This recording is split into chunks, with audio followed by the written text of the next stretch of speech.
Karibuni katika kipindi cha elimu ya afya.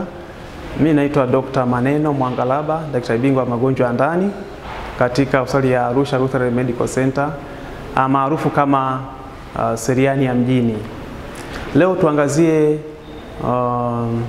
juu ya dalili za ugonjwa sugu wa figo, yani kwa kitaalamu chronic kidney disease.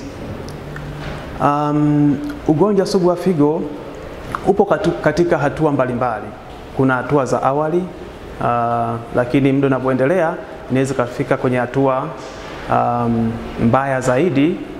Sasa hizi dalili za ugonjwa wa figo inategemea figo imefeli kwa kiasi gani. Walio wengi wakiwa katika hatua za mwanzoni unakuta kwamba wanakuwa hawana dalili yoyote. Lakini kadri figo inapokuwa inaendelea kushindwa kufanya kazi, ndipo ambapo zile dalili sasa zinaanza kujionesha zaidi. Na dalili hizo, ya kwanza ni mgonjwa kupata kuvimba miguu. Anaweza kuvimba miguu au pamoja na uso. Hii ni dalili ambayo ni ya msingi sana, ambayo mara nyingi wagonjwa ambao wanakuwa na shida ya ugonjwa sugu wa figo wanazipata. Lakini pia eleweke kwamba hizi dalili ni za jumla, sio katika dalili ambazo wanakuwa nazitaja, si kwamba mgonjwa ukimwona mgonjwa namna hiyo basi ni lazima na ugonjwa wa figo, lakini ni moja ya dalili ambayo mara nyingi wagonjwa wa figo wanakuwa nazipata. Cha pili, wagonjwa hawa kadiri figo inaposhindwa kufanya kazi vizuri wanaweza kupata kutapika, wanasikia kichefuchefu. Lakini pia ugonjwa sugu wa figo, kadiri figo inaposhindwa kufanya kazi, wanaweza kupata, wanachoka, wanajisikia uchovu. Lakini hii pia inachangia na kwamba mtu anapokuwa na shida ya ugonjwa sugu wa figo, wanakuwa pia na upungufu wa damu. Kwa hiyo hii pia inaweza kuchangia katika kuchoka. Lakini pia kwa sababu ya zile sumu au takataka za mwili ambazo hazitolewi sawa sawa, kwa sababu figo kushindwa kufanya kazi vizuri, hizo zinaweza kupelekea kuchoka. Lakini pia wagonjwa wa figo wanaweza kupata dalili zingine ambazo ni kuwashwa mwili, anajikuna. Hizi pia ni dalili moja hapo ambayo wagonjwa hawa wanakuwa wanazipata. Lakini pia shida ya dalili zingine za mgonjwa ambaye anakuwa na shida ya ugonjwa wa figo, ugonjwa sugu wa figo, ambayo anakuwa naipata kadri figo inavyoendelea kushindwa kufanya kazi vizuri.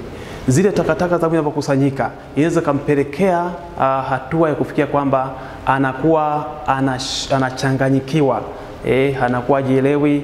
Na pia hii hali ikiendelea zaidi, anaweza hata kupoteza fahamu, japo inakuja polepole huku ikiendelea.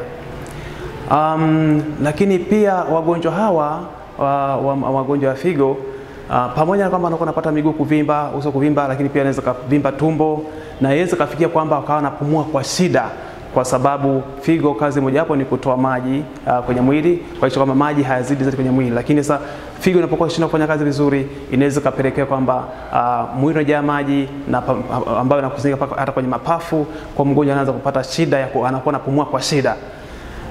Kwa hiyo hizi ni dalili ambazo wagonjwa walio wengi wanakuwa nazipata. Ziko dalili zingine ambazo zinatokea mara chache, lakini kwa ujumla hizi ndio dalili ambazo zinatokea kwa wagonjwa wengi wa figo. Kwa hiyo mtu akiwa na dalili zozote kati ya hizo ambazo nimezitaja, ni vizuri kufika hospitali ili kuweza kufanya uchunguzi na kubaini kwamba sababu ya dalili hizi ni zipi, ni nini, kama ni ugonjwa wa figo au kuna ugonjwa mwingine unaopelekea hali kama hii. Kwa sababu ni kama nilisema kwamba dalili hizi ni za jumla, sio kwamba mgonjwa aliye na dalili moja hapo hii basi ana shida ugonjwa wa figo. Anaweza kawa na ugonjwa mwingine ambao unalingana na dalili kama hizi, lakini ugonjwa wa figo unakuwa na dalili hizi ambazo nimezitaja hapa kwa sehemu kubwa. Dalili zingine zipo lakini kwa kiasi kidogo, lakini sehemu kubwa ni hizi ambazo nimezitaja hapa. Karibuni tuweze kuchunguza kwa mtu ambaye anakuwa na shida ya dalili kama hizi, tuchunguze tuweze kubaini chanzo hasa ni nini cha dalili hizi ambazo niweza kuzitaja.